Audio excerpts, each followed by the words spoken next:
Hello everyone, just wanted to say thank you so much for watching Kris's story time. This is my first video and I can't wait to see what you guys think out there. Each one of these episodes is going to include multiple stories written from a large variety of authors. I'd love suggestions for new stories and new ideas to share with you guys. And with that, please sit back, relax, get cozy with your favorite blanket, and please enjoy the show.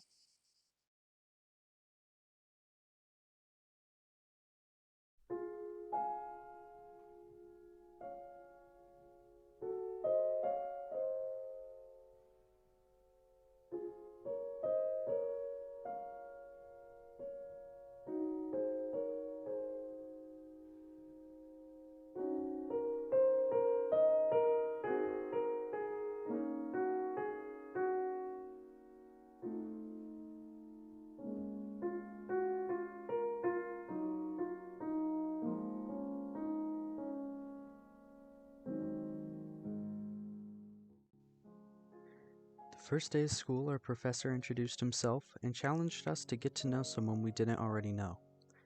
I stood up to look around the room when a gentle hand touched my shoulder. I turned around to find a wrinkled, little old lady beaming up at me with a smile that lit up her entire being. She said, "Hi, handsome. My name is Rose. I'm 87 years old. Can I give you a hug?"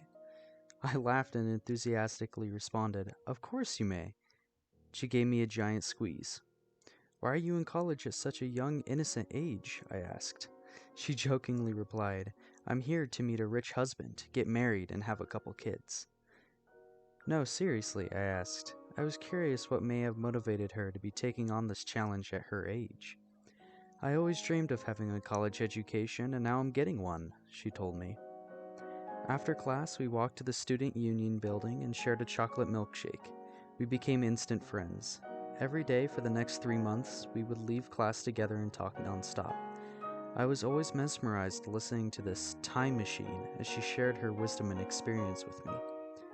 Over the course of the year, Rose became a campus icon and she easily made friends wherever she went.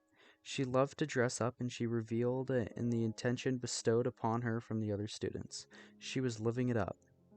At the end of the semester, we invited Rose to speak at our football banquet. I'll never forget what she taught us. She was introduced and stepped up to the podium.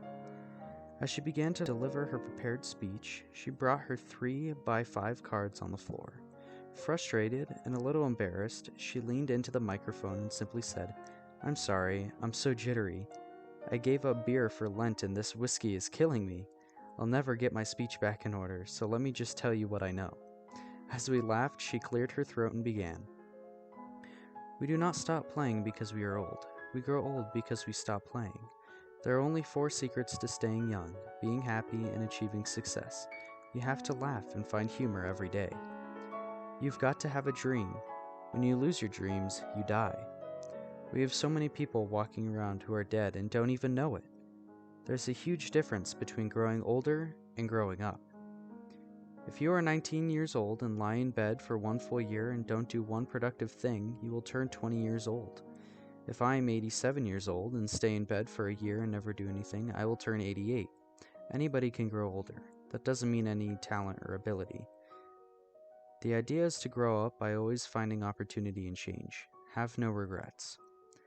The elderly usually don't have regrets for what we did, but rather for things we did not do. The only people who fear death are those with regrets." She concluded her speech by courageously singing "The Rose." She challenged each of us to study the lyrics and live them out in our daily lives. At the year's end, Rose finished the college degree she had begun all those years ago. 1 week after graduation, Rose died peacefully in her sleep. Over 2,000 college students attended her funeral in tribute to the wonderful woman who taught by example that it's never too late to be all you can possibly be.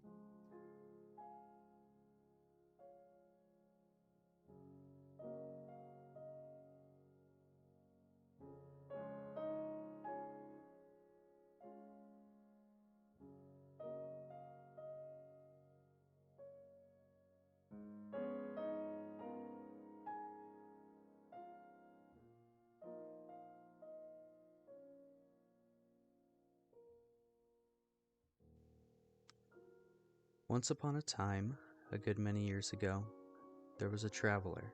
and he set out upon a journey. It was a magic journey, and would seem very long where he began it, and very short when he got halfway through.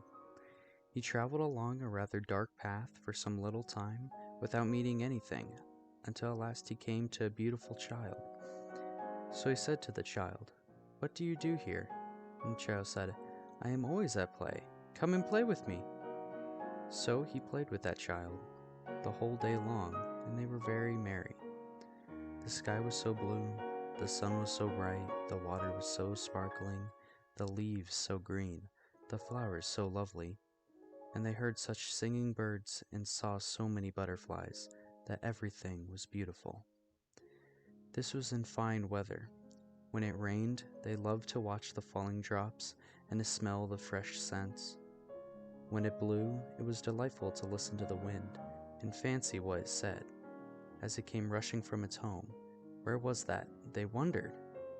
Whistling and howling, driving the clouds before it, bending the trees, rumbling in the chimneys, shaking the house, and making the sea roar in fury. But when it snowed, that was the best of all, for they liked nothing so well as to look up at the white flakes falling fast and thick, like down from the breasts of millions of white birds, and to see how smooth and deep the drift was, and to listen to the hush upon the paths and roads. They had plenty of the finest toys in the world, and the most astonishing picture books, all about scimitars and slippers and turbans, and dwarves and giants and genies and fairies, and bluebeards and beanstalks and riches and caverns, and forests and valentines and orsons, and all new and all true. But one day, of a sudden, the traveler lost the child. He called to him over and over again, but got no answer. So he went upon his road, and went on for a little while without meeting anything, until at last he came to a handsome boy. "So," he said to the boy, "what do you do here?" And the boy said, "I am always learning. Come and learn with me."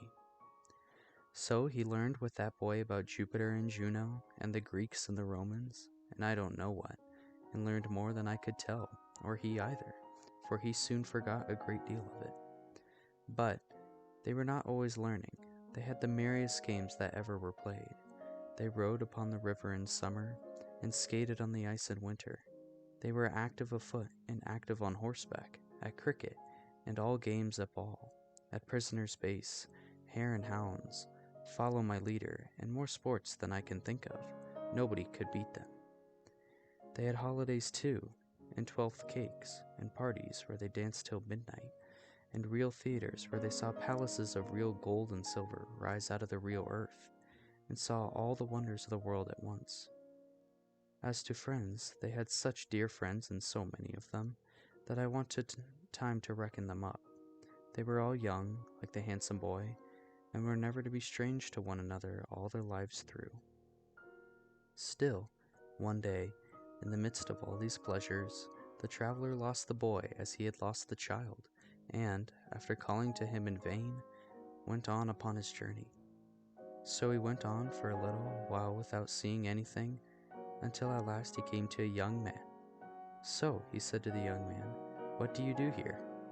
And the young man said, "I am always in love. Come and love with me."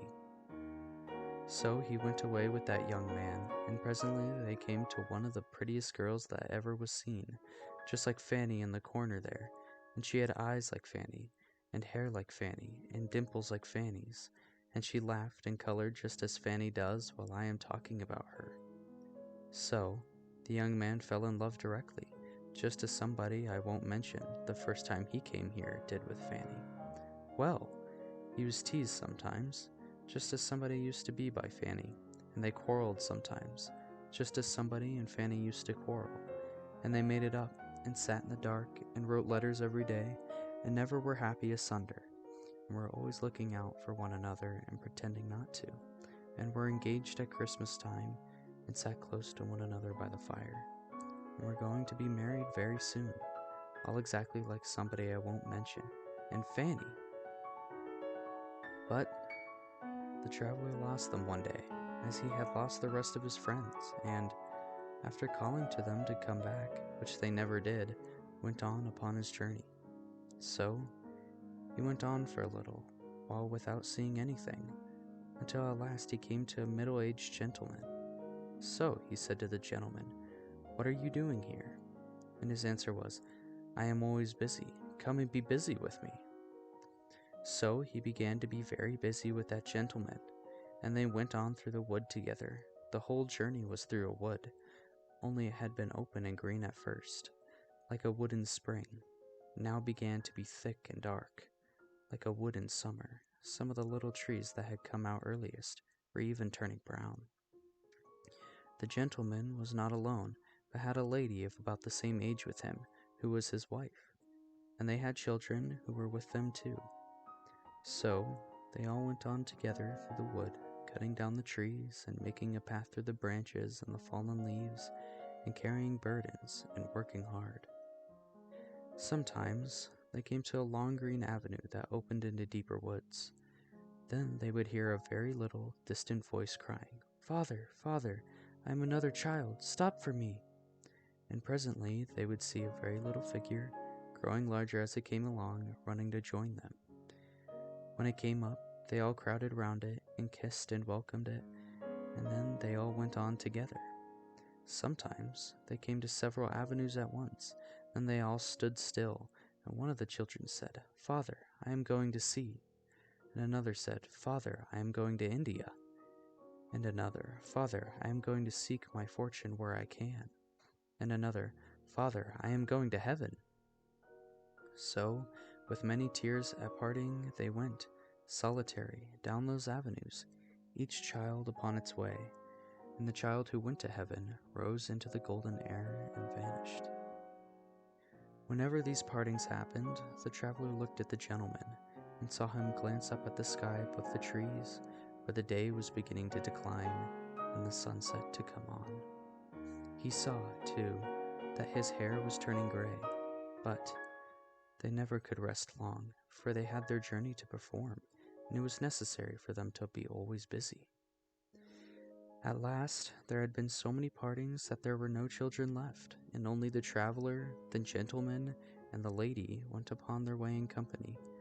And now the wood was yellow, and now brown, and the leaves, even the forest trees, began to fall.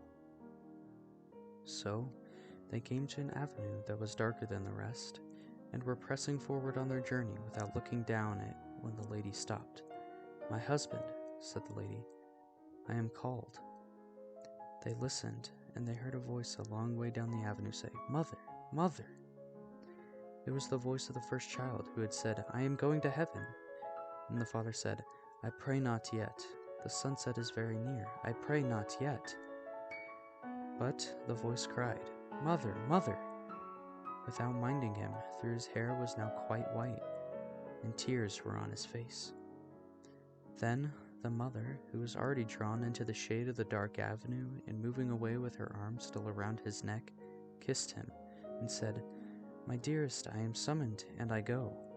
And she was gone, and the traveler and he were left alone together.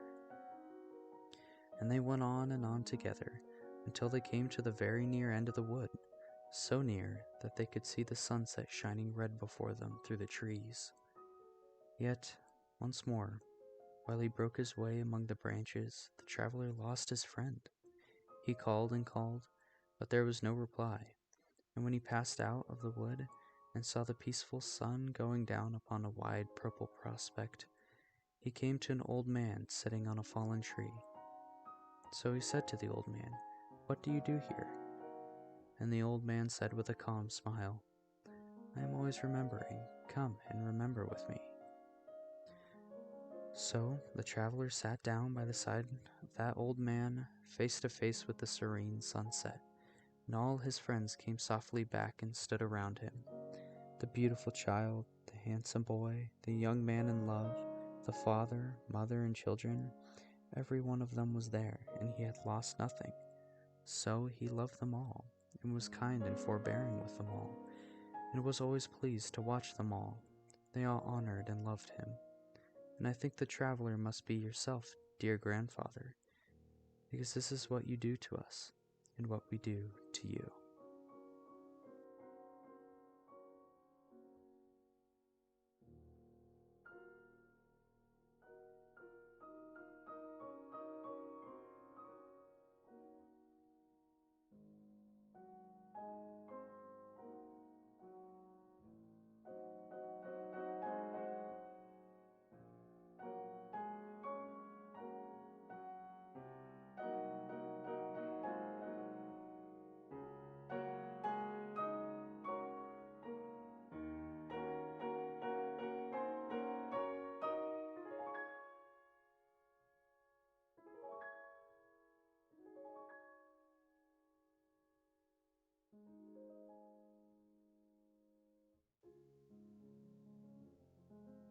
There was once a Velveteen rabbit, and in the beginning he was really splendid.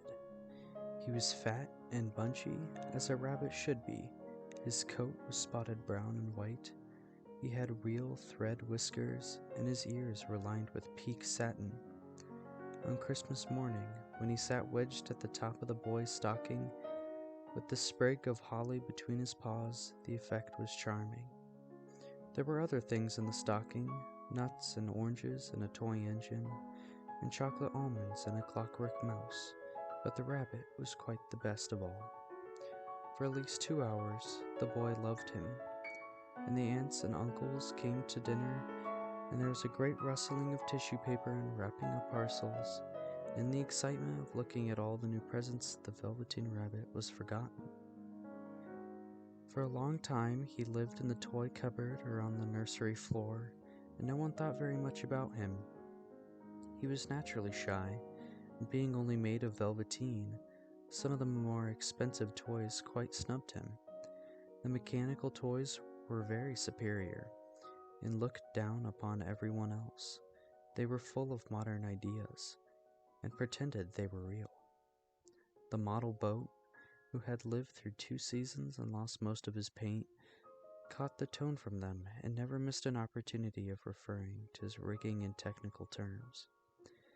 The rabbit could not claim to be a model of anything, for he didn't know that real rabbits existed.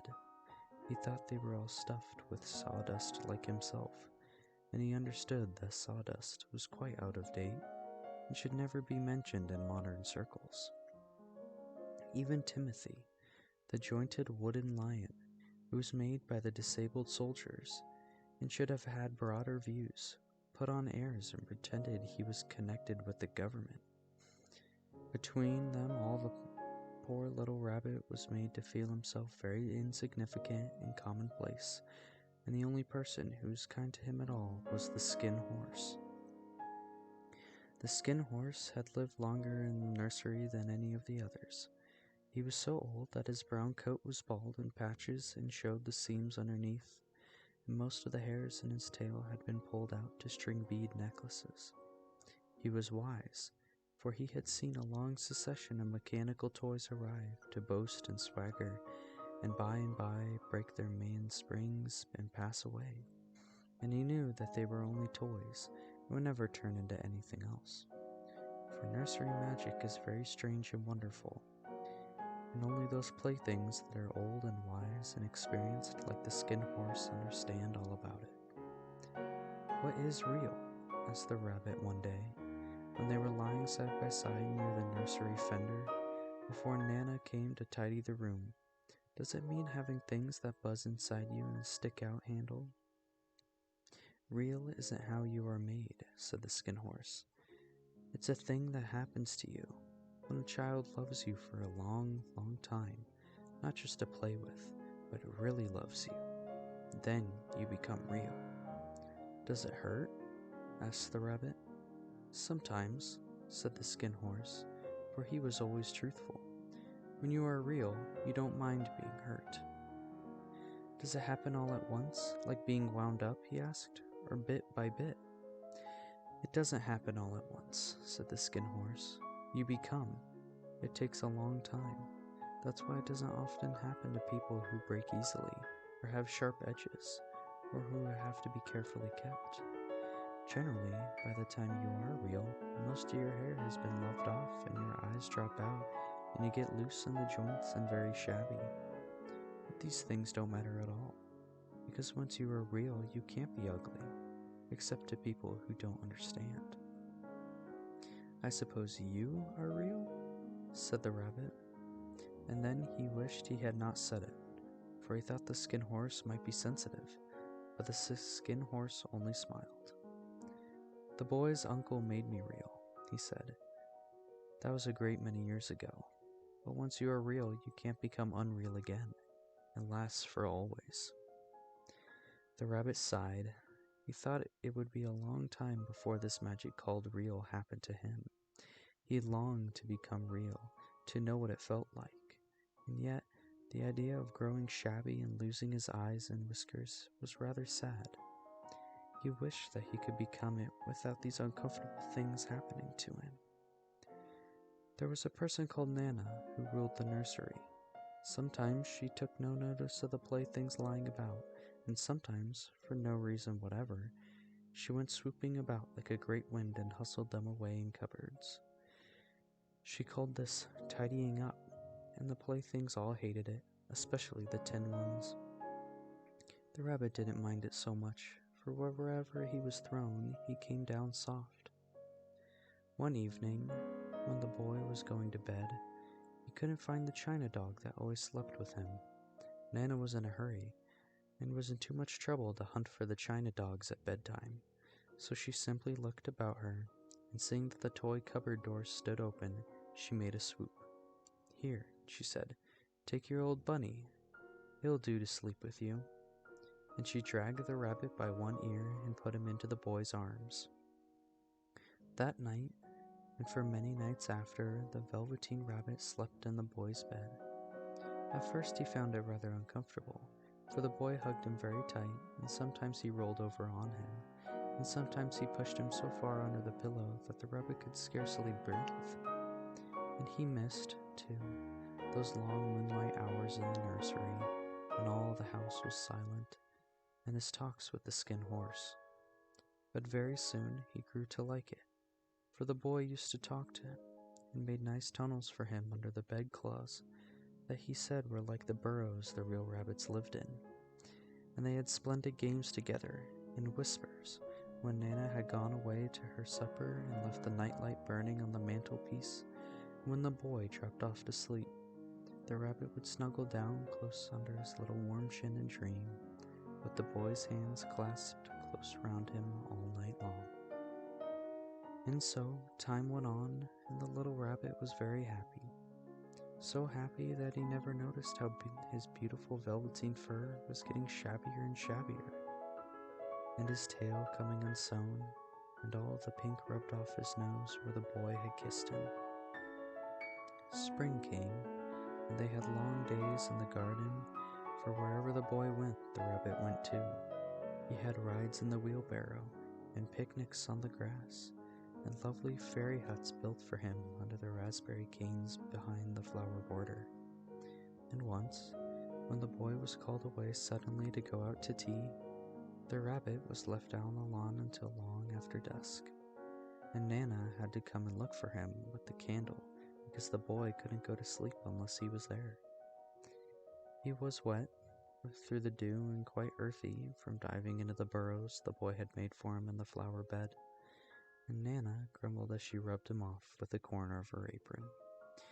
"You must have your old bunny," she said. "Fancy all that fuss for a toy." The boy sat up in bed and stretched out his hands. "Give me my bunny," he said. "You mustn't say that. He isn't a toy. He's real." When the little rabbit heard that, he was happy, for he knew that what the skin horse had said was true at last. The nursery magic had happened to him. He was a toy no longer.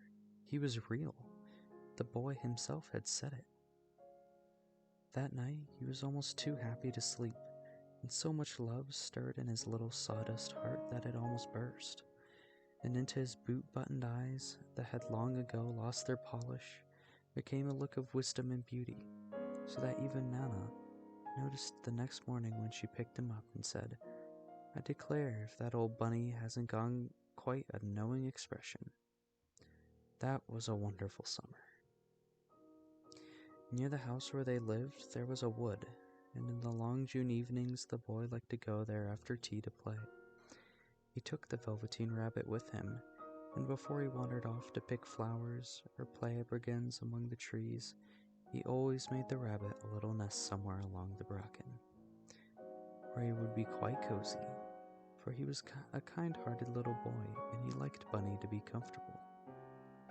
One evening, while the rabbit was lying there alone, watching the ants that ran to and fro between his velvet paws in the grass, he saw two strange beings creep out of the tall bracken near him.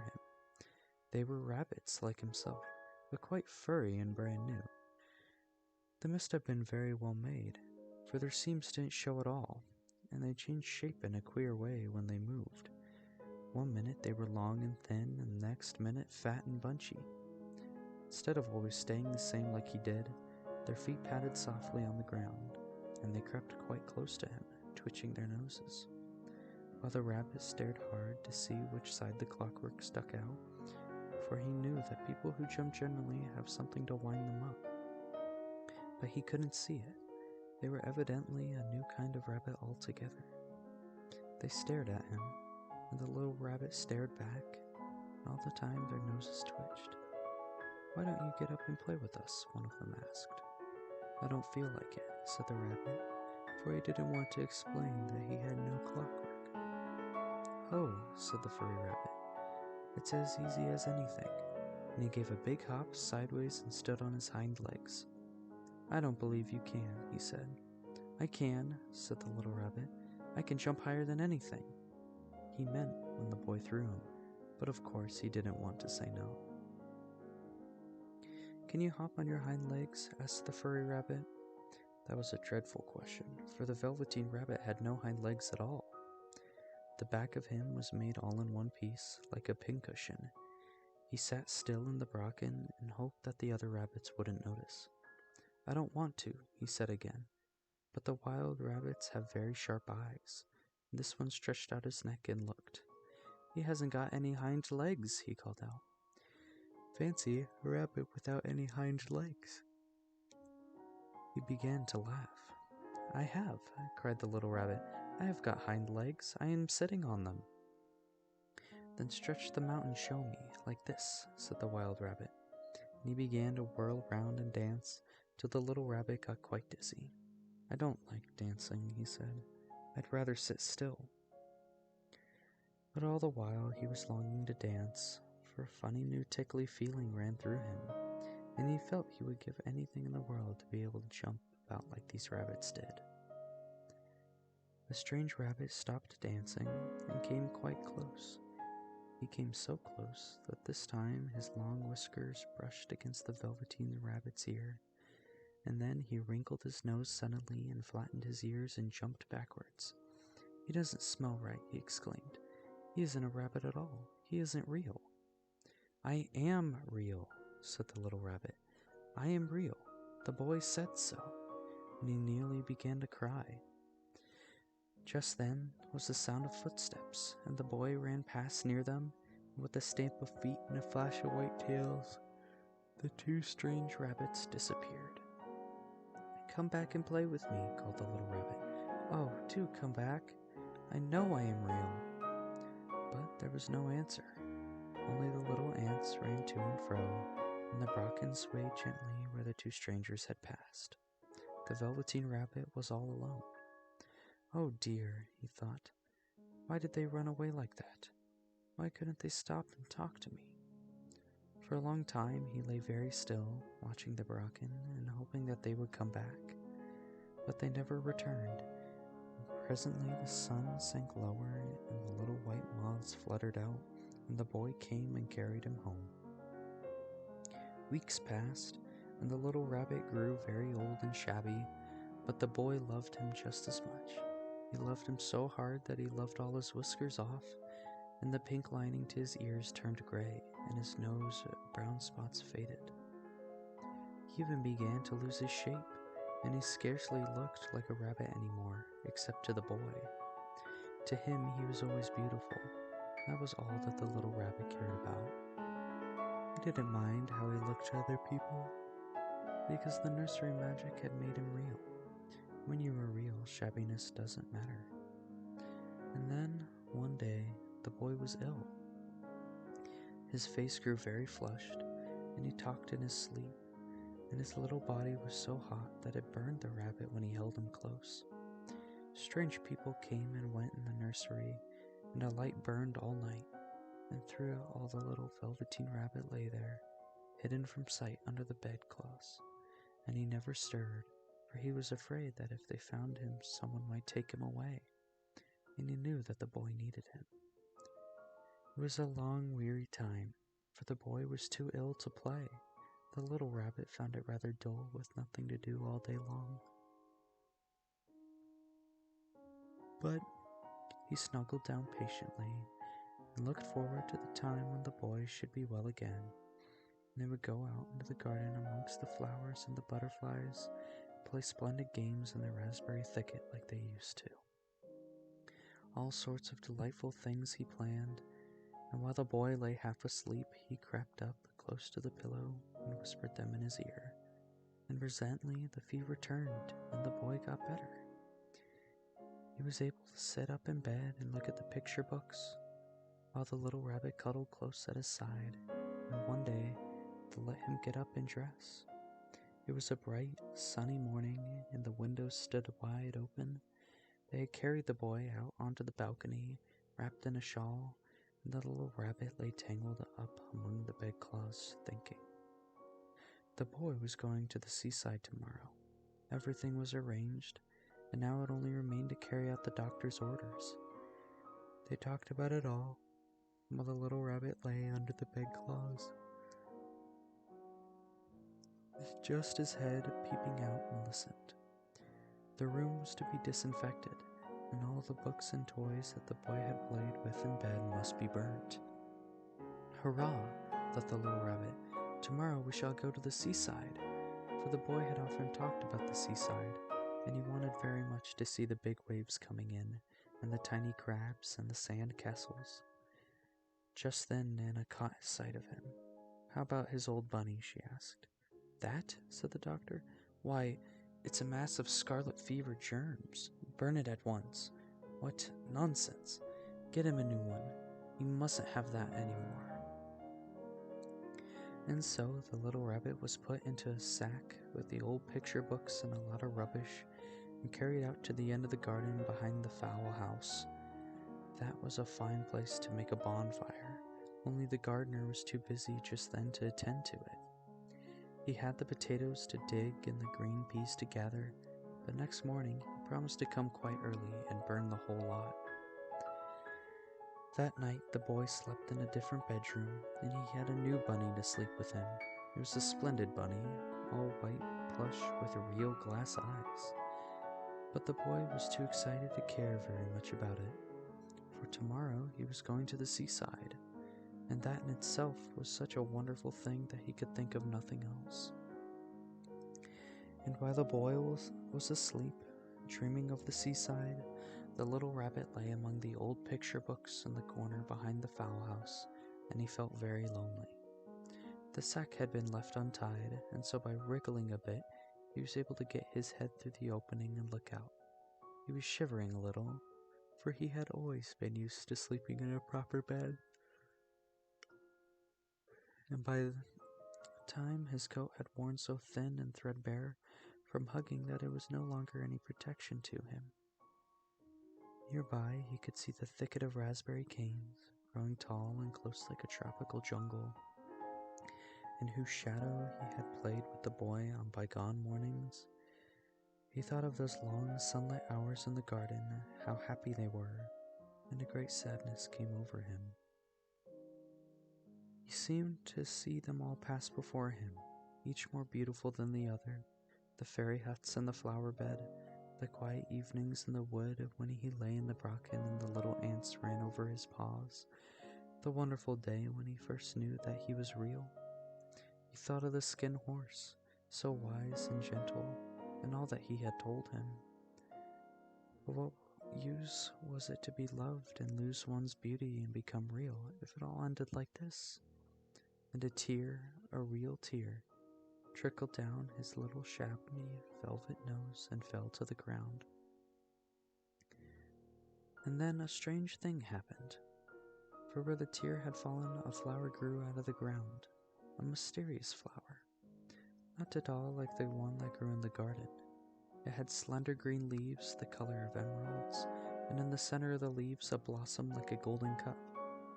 It was so beautiful that the little rabbit forgot to cry and just lay there watching it.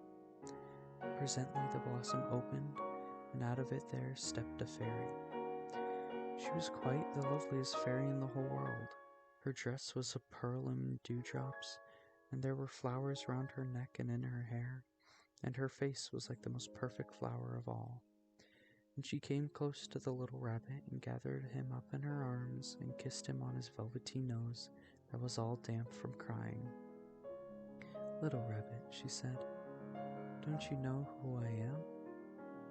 The rabbit looked at her, and it seemed to him that he had seen her face before, but he couldn't think where. "I am the nursery magic fairy," she said.